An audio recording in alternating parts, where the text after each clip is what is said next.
But the second chakra position is actually, it is the position of a small child actually. Because the small children, they wanted to communicate. We were like that. You find anything, you find a little glittering stone on the floor, you take the floor and take the small stone, you inspect, you become one with that, you feel happy about it because it is such a great invention that you have seen that the glittering is your invention. You protect it, you identify with it, and you hold it as your invention and discovery, and you bring it to somebody to show, to get a, what you call, a affirmation that this is actually great. That's how it works. And somebody says, ah, you're nice. Ah, you invented it. Nobody says that. They say, don't make your hand dirty.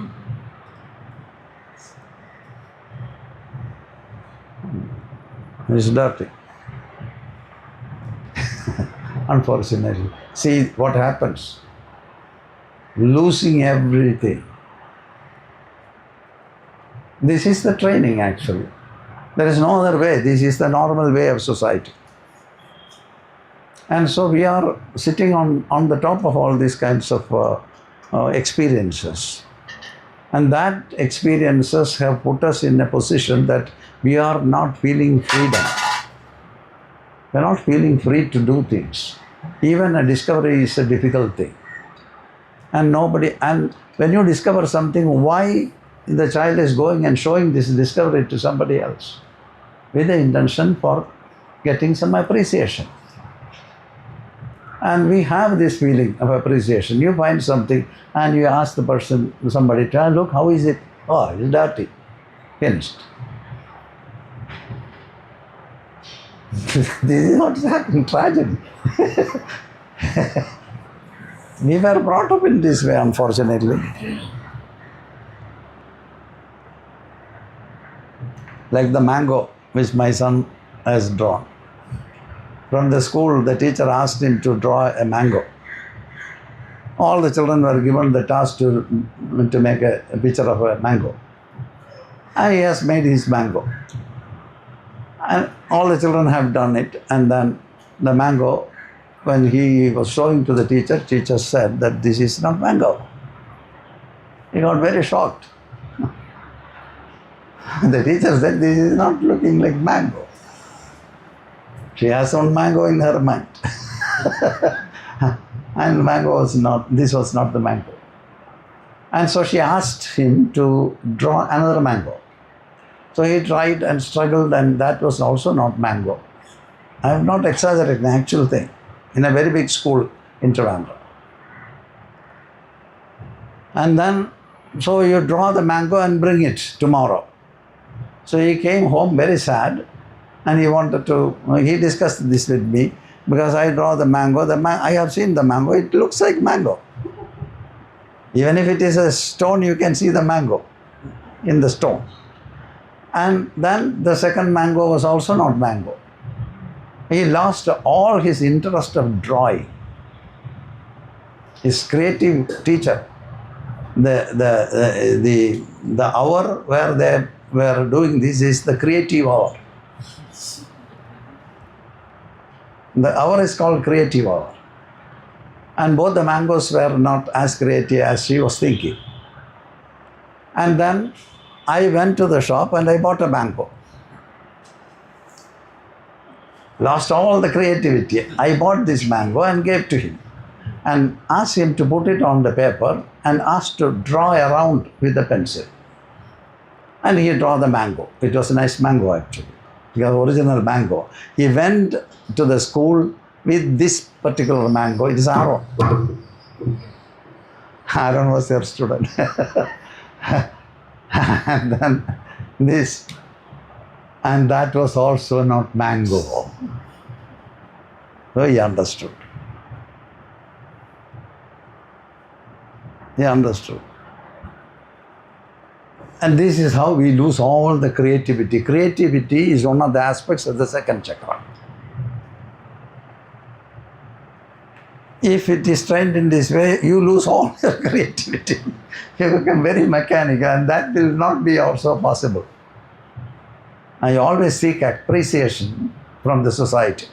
We were brought up in this way.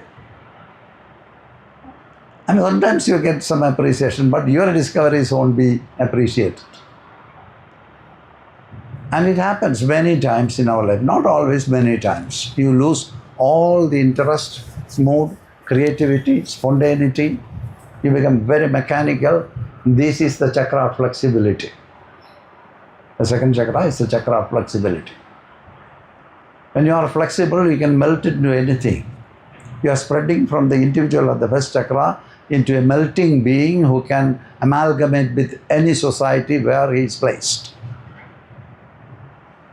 That is the development from stubbornness to flexibility. And that is maybe in the way we are conditioning our children, it may not work. We are all people conditioned in this way. That's why it is important for us to understand and find out our problems. And this is absolutely important. And so a lot of experience that comes on the way in the social environment, and the result is maybe some people start to feel that I am always the rejected. Nobody understands me. That is actually a painful affair. A child starts to feel that my parents don't understand me. In extreme cases, I don't want to learn this. And the parents get very upset because they have an intention. Before they die, he should become a doctor. This is their need. The children's need is not that. And so there will be another possibility for the children. Maybe they will explore and find out their thing. But this kind of rejections and suppressions and directing, without thinking, without understanding, without emotional support, certainly we could be the people as we are today. It is a dangerous thing. Our life is a program for expansion of awareness. All the different possibilities that is there in the different strata of our psyche needs to be explored, and there should be possibilities and freedom for actually expanding ourselves. Then becomes a full-grown human being. That's the purpose of living. You have all the possibilities, but if you are not tapping the possibility and really like melting into the possibilities, understanding it, amalgamating with it, integrating with that, growing from there, that is something which is very important for human life, because human life as it is a program for growing.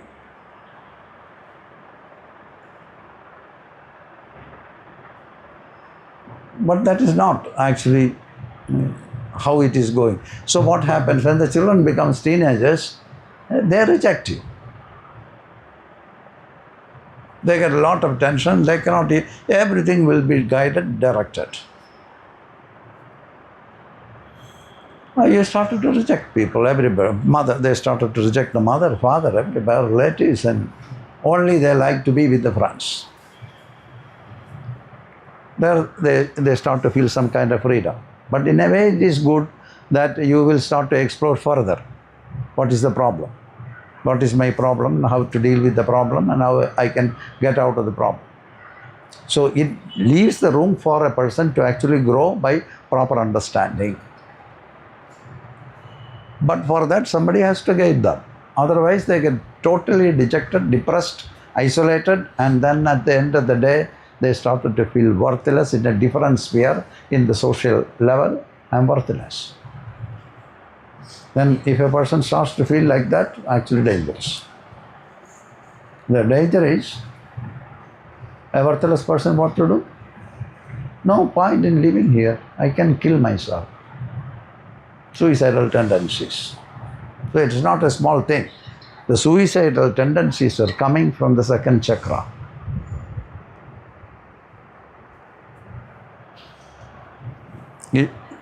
This needs to be understood. If you don't understand this, you will behave in odd ways that there won't be there won't be calmness, there won't be growth. And this is how things are working. So as we have been tamed in this way, we have the basic responsibility about ourselves. We cannot accuse the parents, we cannot accuse the society. There are something which I accumulated in my life that I needed to explore and fix it up and then grow. And for that, you need some guidance. Somebody has to say, no, there is no point for you to be depressed. It is actually leaving room for you to grow. Because now, as they are saying, you have the problem, so you can look into the problem, understand the problem, and grow from there. And when a person is very depressed, he is not open to listen anything. Not even a sound, not even the sunlight. They don't want to see anything, hear anything. Isolation. So why I am saying all these things, these are actually happening in your psychic levels, strata of different positions of our psyche. This is what we are trying to work on in Kundalini Yoga. So it is not only, this is very important for me actually to really present an actual situation of human beings when you are trying to work with yourself. Otherwise there will be no growth. You can do some practices, you started to feel that I have achieved something, you have a deeper concentration, maybe something is happening, but your ego is also growing along with that. At the same time, also the difficulties to melt in where you are is also growing alongside with that. And pride comes. You start to confirm yourself that I know. Maybe you don't know anything, but you have to affirm to yourself that I know this. What I am saying is right. Not verifying whether what I know is the right thing or not, at least for me. So this is how it is working. So that is the reason why self-study is very important. Unless we are open to look into ourselves in different strata of our existence, like food security and shelter for the first thing, and sex, family, creativity, imagination, and feeling proud about yourself, unless you are really looking and mastering it, you remain ignorant of yourself. The result is, without understanding, you behave. It's a dangerous thing. You don't know what you're doing. You behave in certain ways, and then if it is not okay for the society and people around, you started to repent. By repenting, it won't be going to be corrected. It won't get corrected. So the same thing, the self-worth. And I'm useless. Whatever I do, nothing is working in my life. What is the point for me to live like this? This is the negative side, extreme negative side. A person can go to the extreme sides. So that is why it is inevitable. Actually, if we are looking to understand who I am, you have to really start to do the studies. And many things we may not be able to know, because the content is there in the memory, but we are not entering into the root of it and trying to understand.